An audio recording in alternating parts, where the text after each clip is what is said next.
વહીવટીતંત્ર ડભોઈ તેમજ એસડીઆરએફ વડોદરાના સંયુક્ત ઉપક્રમે યાત્રાધામ ચાંદોદ ખાતે આપદા મિત્રોની એક દિવસીય રિફ્રેશ તાલીમ શિબિર યોજાઈ હતી। ગુજરાત સરકાર અને ભારત સરકારના એનડીએમએ દ્વારા વર્ષ 2018 થી 23 દરમિયાન રાજ્યભરના 9354 જેટલા આપદા મિત્રોને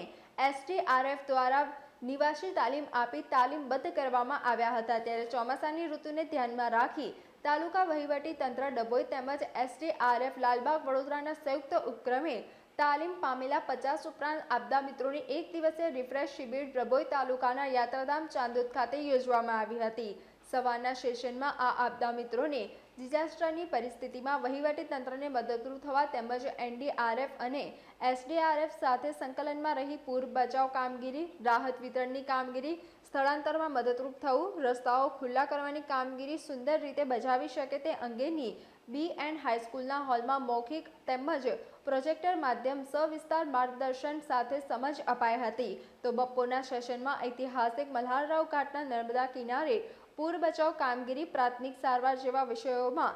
પ્રત્યક્ષ તાલીમ અને માર્ગદર્શન પૂરું પાડવામાં આવ્યું હતું। આ એક દિવસીય કેમ્પમાં ડભોઈ મામલતદાર ડીવી ગામિત, ઈ-ધરા નાયબ મામલતદાર હિતેશ રાણા, સર્કલ ઓફિસર પ્રવીણ જોશી તેમજ એસડીઆરએફ લાલબાગ વડોદરાના પીએસઆઈ કે.એસ. રાઠવા અને તેઓની ટીમ ઉપસ્થિત રહી હતી।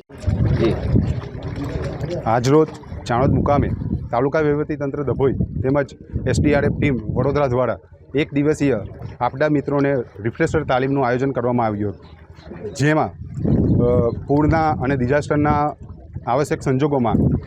કેવી રીતે તકેદારી રાખવી અને એ પ્રમાણેની એની જે કીટ છે એ પ્રમાણે તમારે કેવી રીતે મદદરૂપ થવું અને રેસ્ક્યુ કેવી રીતે કરવું એ તમામ વિષયો પર વિશેષ ચર્ચા કરવામાં આવી અને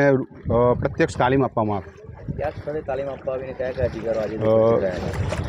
તાલીમ શ્રી બીએન હાઈસ્કૂલ ચાણોદ ખાતે આપવામાં આવી હતી અને મલ્હારરાવ ઘાટ ચાણોદ ખાતે પણ એમને પ્રત્યક્ષ રેસ્ક્યુ કેવી રીતે કરવું એ પ્રમાણે પણ એમને શીખવાડવામાં આવ્યું અને આ તાલીમમાં મામલતદાર શ્રી ડભોઈ ડીવી ગામિત સાહેબ, ડિઝાસ્ટર નાયબ મામલતદાર શ્રી, એસડીઆરએફ ટીમ તમામ જે આવ્યા છે, સિસોદિયા સાહેબ છે, તમામ લોકો હાજર રહ્યા।